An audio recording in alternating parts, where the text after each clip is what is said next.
There's two basic things about AI.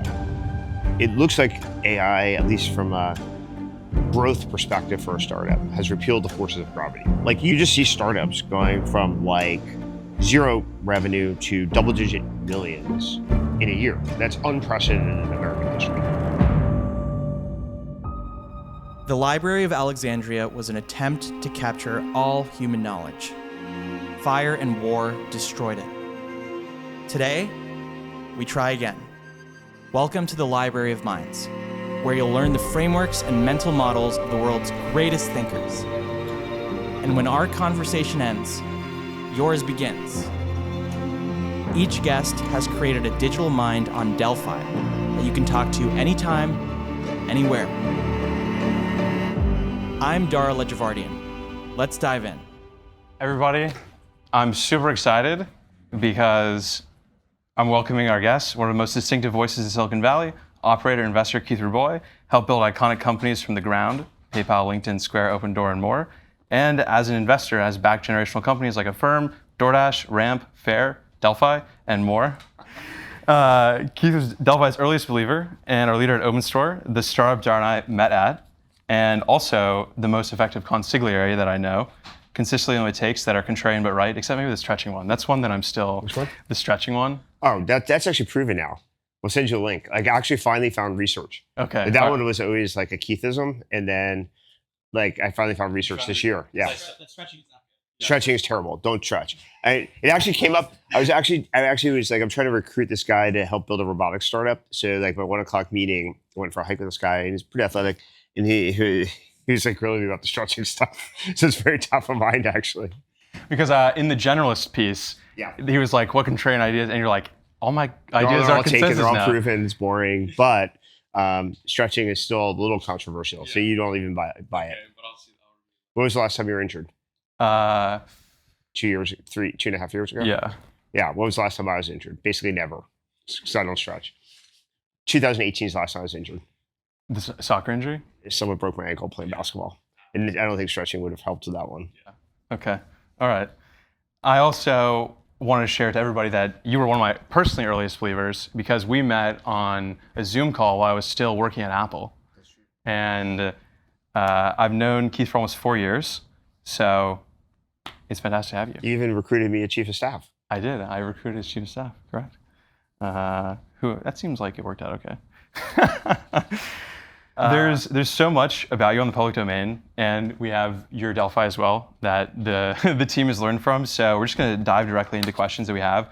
I think one of the things that Dara actually says to me a lot is you have said that you can decide whether or not you're going to invest in a company when you go to their office. And what are the traits of a company's office culture you look for when determining if it will be successful? So there's easy stuff like you just show up either early or late. You know, show up at 8 a.m. or show up at 7. And 7 is not even that late. And you can just tell like kind of how hard the company works. That's easy. Doesn't take like a lot of brain power. It's just like you look around the office, right? It's like the old investment banker traders would actually, buy photos of office parking lots and use that to make trades in public companies all the time. They've been doing this for decades. So that's easy. A subtler one that actually roll off its card taught me is you walk around an office and you can kind of watch, are people like working? Or are they kind of fake working? That's a little bit more art. You get a feel for like just walking around an office, especially open office, which most companies have. You get a pretty good feel for like, are people like really dialed in, or are they kind of working? And that's a softer signal, but that one's actually more valuable. Okay. This next one is actually the one that my ghostwriter Jack wrote for you, which was better be good. Yeah. You joined a startup with zero business experience. And you said you wouldn't have been able to get a job at McKinsey. When working at Voter.com, PayPal, or Square, what did you do to inflect your personal growth rate? And more broadly, how have you seen ICs at companies take on more responsibility and become barrels? So that's basically true. Like I was a litigator, so like almost no relatives. Corporate transactional attorneys at least have some business fuel. Sometimes they're negotiating deals and they work with business people. Litigators only deal with like broken relationships in the business world. So I didn't really know anything. I was crazy enough or whatever, insightful enough, we were lucky enough to take corporate finance theory my first year of law school. And basically everything you need to know about business is baked into corporate finance theory. You can read a book, textbook, like we have a textbook by Baumol, it's pretty good. it's better if you have a professor. But that really sets a foundation of understanding pretty much everything you need to know about businesses or how they're valued and what people care about, alpha, beta, all that kind of stuff. The second thing was I was very conscious, and this applies to everybody, whether or not you have business experience, of like I jumped when I felt I found somebody I could learn from. So the guy who hired me is this guy named Jeff Donaker. Jeff was like more like a friend of a friend, but a friend from Stanford that had jumped into the internet bubble early, did a startup that got acquired, was running a small startup, got acquired for really good price, stayed on this relatively large search engine at the time and learned a lot. And then he was doing a second startup. And so Jeff recruited me, and I sort of believe that he pretty much knew as much as anybody could know about the internet. I mean, the internet was like 4 years old, and Jeff had been doing it for 4 years, and smart guy, very logical, pretty German. And so it's like, he can teach me everything I need to know. And that basically was true. So like 2 months, like working for him, I absorbed like, how do you negotiate deals? Like what matters? Like basically, how do you get distribution? What are the terms? What are the moving pieces, levers? He tried to teach me how to do Excel. He utterly failed at that. There's this podcast where Delian talks about it. Like he's never seen me open an Excel spreadsheet. And I'm hoping that AI moves fast enough that I will end my career before ever opening an Excel spreadsheet. Or Slack.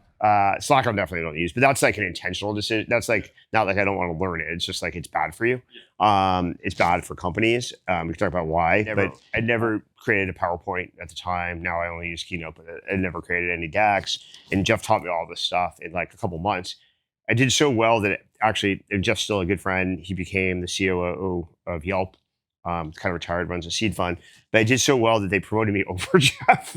It was a long, complicated like situation. I didn't really want it. It was like not great for our friendship in some ways, but it was good. It worked out okay. In any event, we both did fine, but like that was the key criteria. I was like, I need to learn this stuff. I need to learn fast. The other thing I did is I was always a voracious reader, but I sort of tuned what I was reading. I had never read business books at all, business biographies even. I read history, political science, fiction, everything, pretty much everything but. And then I did want to learn. And so I did try to find business books. There's not that many in the genre. There's those big genre. It's one of the best-selling, sort of second best-selling genre beyond self-help, which is relevant to you guys, is actually business books. But they're usually pretty bad. And so trying to find like the 5 or 10 ones to read was an exercise in and of itself. I did find a reasonable number. I found some that I actually found were pretty good, could get up to speed enough. Like, for example, one that was actually pretty good is I found an approachable introduction to accounting. And it's actually moderately well written, moderately engaging, and like solid enough that I went from like literally understanding nothing about accounting to at least being able to kind of follow along. And that's kind of where if you get to following along, then like you can learn things yourself over time by osmosis. But if you can't even follow along at all, it's pretty hard to learn even if you're surrounded with smart people. Yeah.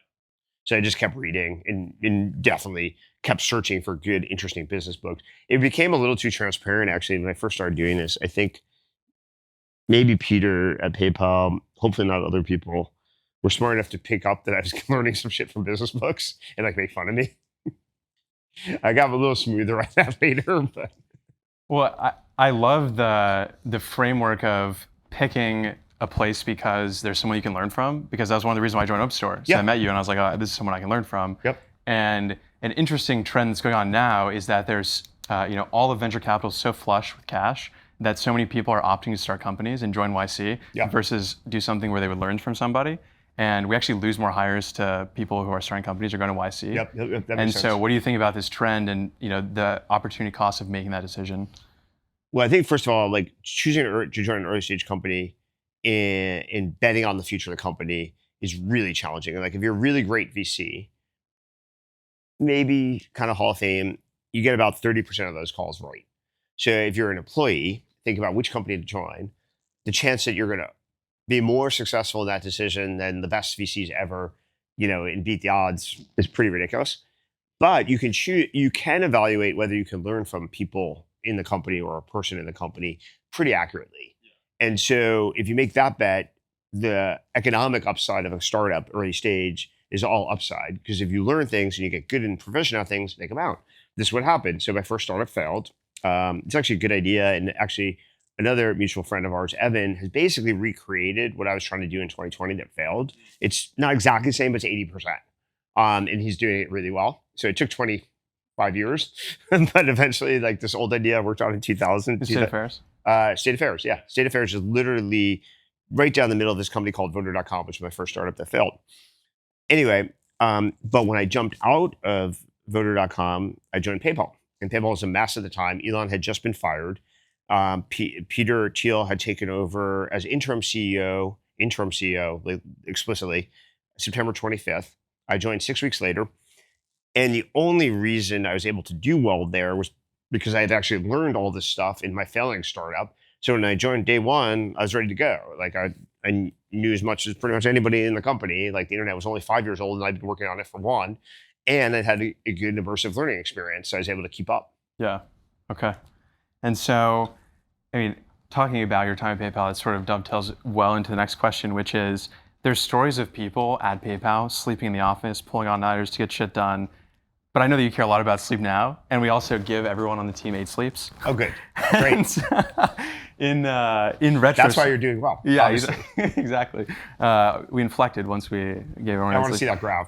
I'll tweet it if you have a good graph that shows 8 sleep and AR growth. We actually might, because I'll definitely tweet it. We rolled it out and then we are inflected.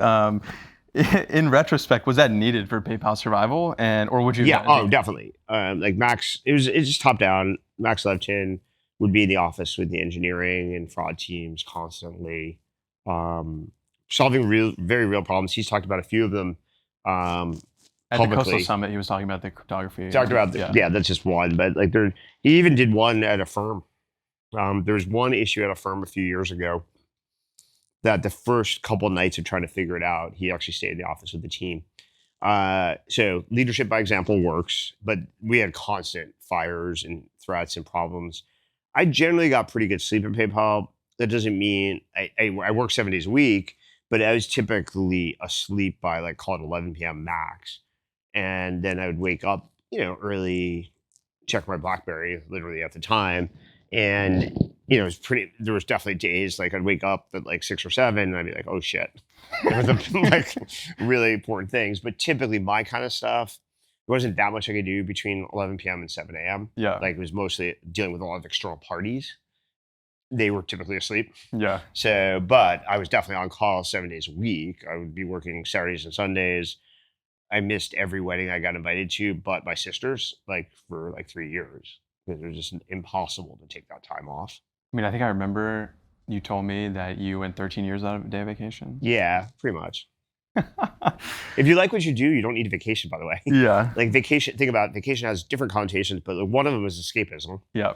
And so like, why would you want to escape? My general view about vacations was, and I've changed it a little bit, but at the time, my general view of vacations was like, fix your life. Like you want to be happy and thrilled and challenged every day. Like taking a week off and then being happy escaping makes no sense if you live the other 51 weeks or the other 30 whatever weeks doing things you don't want to be doing. Yeah. So like totally the prioritization is completely wrong. The power law is all to every day you should be thrilled with what you're doing, with the people you're doing it, and challenging yourself and building the life you want, not going to Mexico to escape all the things you don't want to deal with. Certainly. I mean, the one thing that I have wanted to put time against is, what is it called, the place in Arizona, Exos? Oh, Exos, yeah. So that was actually one of my first vacations in April 2010. I took a week off to go to this place where people want to train, mostly play in the NFL, but train professional sports go. It's a combination of training, recovery, and food. They make all your meals for you, prescribed certain portions, carbs, protein mixes. Great. I just wanted to see really, like, what do these people do? It was the first time I really had the opportunity to see what elite people in other fields do and how do they act. Now I do this intentionally. Like I have the opportunity to meet people who've been successful in other fields, whether it's politics, music, sports, and maybe some other fields too, and look for common denominators basically. But that's the first time I did the sports one, and it was great. What I did, trained twice a day, ate food, went to sleep at like 8:30 and read a book every day. It was like the healthiest thing ever. what was interesting about that experience was at the time, these are the kind of things you like check in on Facebook, your feed. So I checked in and like I'm on vacation. Half the feed thought it was like the greatest thing ever. Like literally half my friends were like, oh my God, I'm so jealous. I want to go. The other friends were like, what the fuck's wrong with you? You're taking vacation to work out twice a day. And it was like this controversial debate on my feed, like, wall or whatever at the time. That sounds awesome. Yeah, it was great. So I've been doing it. I go back like pretty much once a year. Cool. Not for a week anymore though. Yeah. I've never been able to carve out a solid week again in the last 15 years. Fair. Well, so one of the things you also just mentioned when talking about PayPal and Affirm is constant fires and dealing with bugs and issues, which we've had our fair share of that. And one of the things about Square is that it was a financial product. And so trust with your customers is so critical. And so you also said you like managing product velocity at Square was an obsession. And so what did that look like tactically? Weekly roadmap reviews, direct conduct, firing people quickly, and then especially with Square, because of the trust, like how do you balance that velocity with We took an engineering approach to it, which was we had what's called money moving code, kind of like what it sounds. It moves money from point A to point B. That had to be zero defect, perfect, perfectly reliable. And every single line of that code was pair programmed. You were not allowed to ship anything yourself, ever. Then there was things that are not money moving code, like think your conversion funnel, like signing up for your account. That was all done by individual coders. And so that team, those teams could be like this. Look, if your conversion breaks for a second, it's not ideal, but like no one's business is going to fail because your conversion funnel is broken. So we just literally divided the world into things that have to be zero defect and perfect and things that don't. And some things are a little artistic, but like that alone, and different teams, different people, different styles can work on different projects. So you get the velocity as fast as you can with the perfection you need to move a lot of money around. Makes sense. Okay, and so I think this also talking about how you organize an engineering team leads on to what we were kind of talking about a little bit before this, which is that you tweeted the primary topic of 5 of 6 board meetings this last week is how to redesign a startup org in the age of AI. And also, we've talked about how org design is destiny in the past. And so what were some of the takeaways from this conversation, biggest mistakes that you're seeing people make because things they should be thinking about it differently with AI? Well, let's start with like the basic. There's two basic things about AI. It looks like AI, at least from a growth perspective for a startup, has repealed the forces of gravity. Like you just see startups going from like zero revenue to double-digit millions in a year. That's unprecedented in American history. Or you see companies commonly going from 15 million this year with a very viable plan of 15 next year. Basically, almost never been done in history. I recently saw some data from A16Z because they have a big portfolio, and they have this top 25%, or top quartile, which isn't even that impressive, from launch. 1 year from 6 months from launch, the median revenue in the top 25% is 1 million ARR. 1 year out, it's 5 million. That's only in the top 25%. Those are numbers that would have been like astounding. Like in the internet days, you could have gone public as a public company. Like some did actually, like at $5 million. Loud Cloud, like Yahoo and things like that Yeah. actually did, or broadcast.com, or all the like Mark Cuban's like stuff. So like this is just like unusual. And then once you see the laws of physics are changing, you definitely want to adapt to that. Like imagine like literally gravity we'd all be dead. But like, imagine like there's some law of physics that we all took for granted that just was proven to be false. Yeah. You would obviously change all your behavior. So that's just one. That's like one driver. The second thing is the technology is rapidly emerging. Things that are literally impossible today will not be impossible in 3 months or 6 months. And that's also unusual. Even in major technology revolutions, they kind of evolve once you have the first step function. It's kind of like, if you've studied evolution, how there's these like kind of species creation moments and it's kind of a step function versus like a linear evolution. Like usually you have a technology evolution and then things are kind of slow again. And then people keep expanding the breakthrough. AI is like constantly rapidly emerging. So if that's true, you have to build an organization that can take advantage of speed, basically, not speed of execution, but speed of adaptability, which is a little bit different. Those two things have a lot of consequences. So what's most interesting is I think the companies that have to make the biggest adjustments are actually successful scaled companies, like call it Ramp. Ramp's the best company on the planet that was built post 2018. but it was built post 2018, doing everything the perfect way. How do you build a technology startup the best way possible? They're a perfect illustration of it. Nobody's done it better. But it's a 2018 or 19. It's actually 2019, shipped in 2020 officially. Company which is old, so they have to think about, like, with these two principles, like, what do you want to do differently? You've done everything like A+ level. You won like 4 Super Bowls. Like, what do you do next? Yeah. But they have to start again, like, with the world is changing. Well, so some might argue, and I'm curious to hear your thought, is the law of physics changing temporary? Unclear. I don't know if there's any way. Not easy to decompose that, because there's maybe verticals where it might be more temporary, and there's verticals where it doesn't feel as temporary. You can kind of look at like churn data, but like maybe uh, unclear. And also, it may not matter. It depends how long, right? Like, if it changes and it changes in 5 years, that's kind of irrelevant for people who have to run a company now. If it changes in 6 months, okay, you'd be better off not, like, making radical adjustments.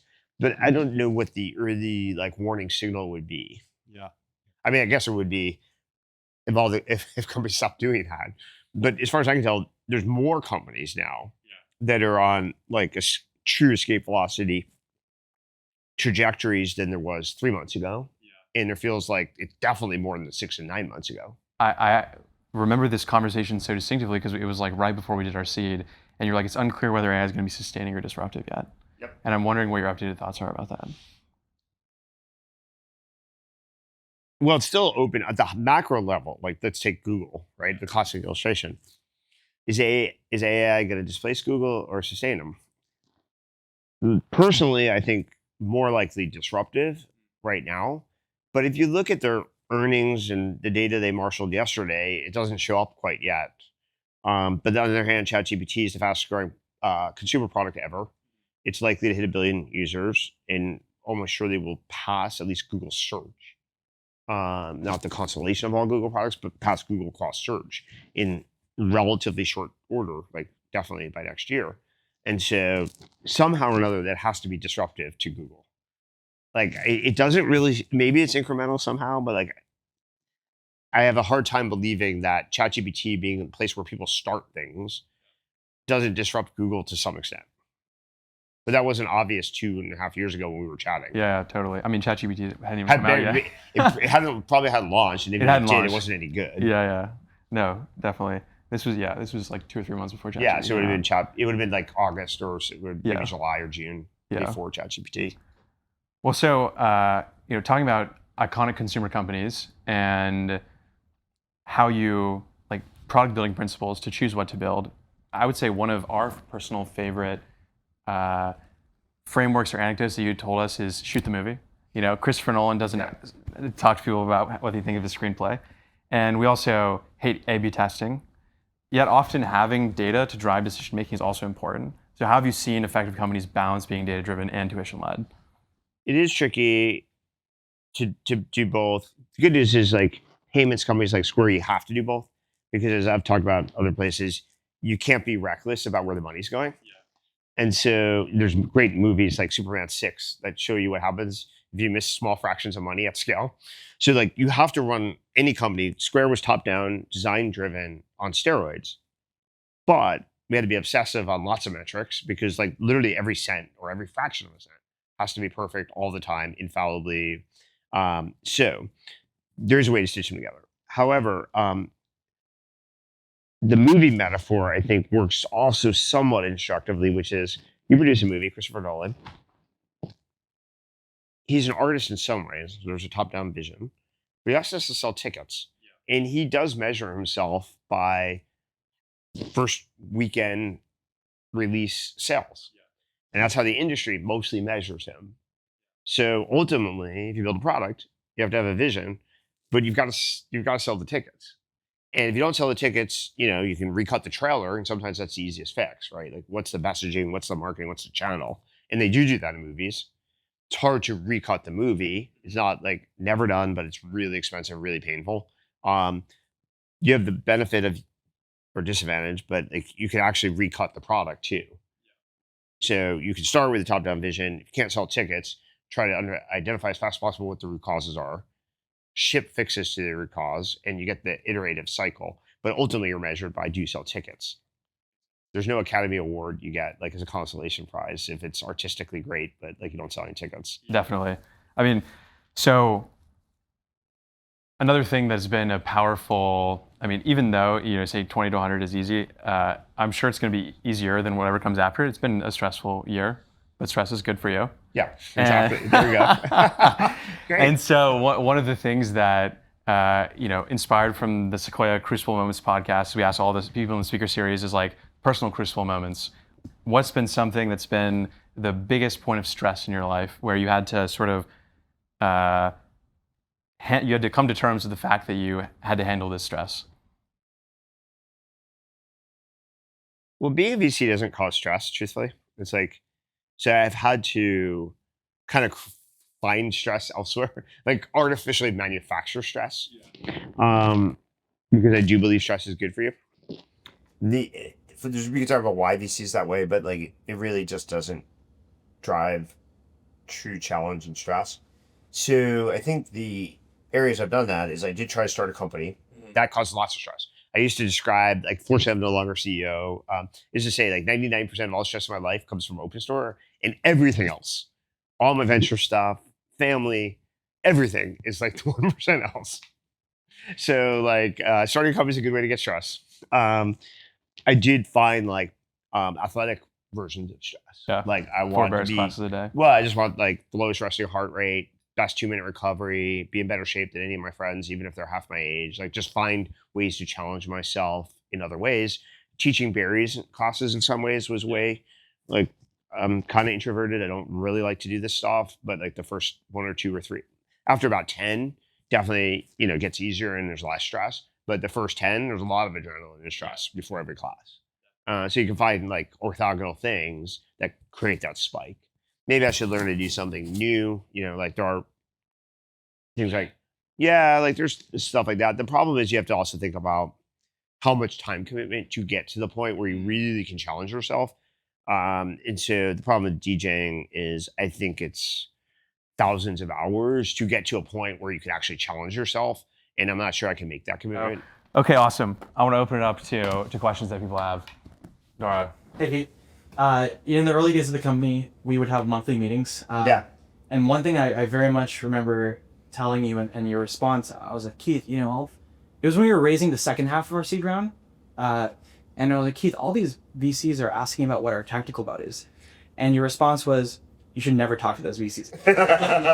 You said that the only moat that matters is a user moat, which is built by good product. And I think today AI makes it easier than ever to like build a product. And so I'm curious, with AI, are there any different vectors of moats that we should be thinking about? I think there are. I mean, I think that's right. For consumer product, like at the end of the day, consumer product that consumers love and use, that alone is a very serious moat. But are there other things? Sure. Proprietary data. Like a truly proprietary, sometimes there is actually proprietary data available for a particular challenge, and there may be a scarce number of places to get it. And locking that down can be a significant moat, maybe not permanent, maybe not ever, but like years. So that can work. Secondly, I think there probably are some ways to lock in. This is probably less true for businesses, consumers, but businesses. Ways to lock in customers. So at least the foundations you're building, like if you have 10 customers this year, they're not going away. So it's just a question of how much you add in the future versus constantly. And you're locking them in because you've trained their entire analyst class on using your product. Do they really want to retrain 50 people in their analyst class? It's customized to their workflow. Like so in enterprise, like if you're Goldman Sachs, are you going to buy like a financial services product from a startup you've never heard of? Probably not. So like can Ramp sell to Goldman Sachs now? Probably, maybe, we'll see. But like, there are things like brand that do matter, credibility, the way you phrased it. So that can be pretty important. It's usually hard to do from day one. So it's usually not phase one of a startup, build the brand itself. You can leverage other people's brand early. Arguably, you guys did that by using like celebrities, well-known people. That is actually what you do. Is you start sometimes with someone else's brand and substitute more into your brand. And how to do that artfully is a skill in and of itself. So I would go through that book like rigorously. There's an extreme blog post. If Trent, you want to send it to him, that it takes that argument to its extreme and says there's no like lock-in or no like advantage, no durability and advantage in AI. I think what's interesting about this blog, and we're going to debate it. It's interesting enough. We're going to debate it at our MD offsite this week. There's a lot of really impressive thinking behind it, but it probably is like 70% right and 30% wrong. But it's definitely worth reading and kind of grappling with. Why is Slack bad? Oh my God. Okay, so I can actually distill this pretty quickly. Slack changes the paradigm. It'll actually turn this into a basketball metaphor, but Slack changes this the paradigm of communication to my responsibility is to post something and everybody else has to read it. And I feel like I've done my job if I've posted something into Slack. Communication, though, is about the person receiving, in my view. Like if I say something to you, but it doesn't make any sense, I have not done my job communicating. So I learned this in basketball. Actually, I had a coach at Stanford back when I was in college. He's a very good basketball coach. He's in the Basketball Hall of Fame now. And he had this concept he would teach his players, which sounds sounds rudimentary, but it's actually really brilliant. It's like your job when you pass the ball is not ended until the recipient successfully catches the pass. By reframing it that way, all these excuses kick in. And for those people in basketball, it's like, oh, well, I threw him this pass, but he fumbled it. Or, blah, blah, blah, blah, blah. He should have caught it. He's like, no, it's you have the ball. You have correct possession of it. Until it's transferred successfully, it's your problem. So I think communication is that. Like, if I have a brilliant idea for you guys, and if I cannot express it so that you guys actually hear it and grok it, understand it, I have not done anything. I can blame you guys. Oh, there's the stupid ass founders, they don't listen. But that is not really me doing my job. My job is to keep trying to figure out how to frame it in a way that works so your eyes light up. And so I think Slack does the opposite. It's like, oh, it's there. Okay, I did my job. So that need more meetings? Sorry? Instead of Slack, meetings? Well, it depends. I mean, sometimes you can text somebody and it's very clear they understand what you're saying. But like if it's something's important, you want to make sure that whoever really should know that information actually both received it and like understands it. And Slack inverts like that and says, well, you didn't read my Slack, you didn't read it. And like, that's just not very good. I think another thing that I've also heard that I thought was good, that's kind of similar, is the barrier is too low because you just fire off a bunch of messages. And if you're doing an email, for example, the social contract is almost like I'm going to sit down and I'm going to think about this before I send it, because it'd be weird to send 10 emails. That's true. And then there's another dynamic that actually Peter taught me at PayPal a long, long time ago. Yeah, maybe before 2001, maybe it was 2000, but right around then, Peter was adamant that every email could only have one chew. You have CCs, but every single email could only be addressed to one person, because then it's very clear who's supposed to act on it. There's no confusion whatsoever. I would admit I don't often do that, but it's a really good discipline. So tagging someone, Slack. It creates a DRI. It effectively creates a DRI without the formal infrastructure to create a DRI. Cool. Okay. Keith, thank you so much for coming.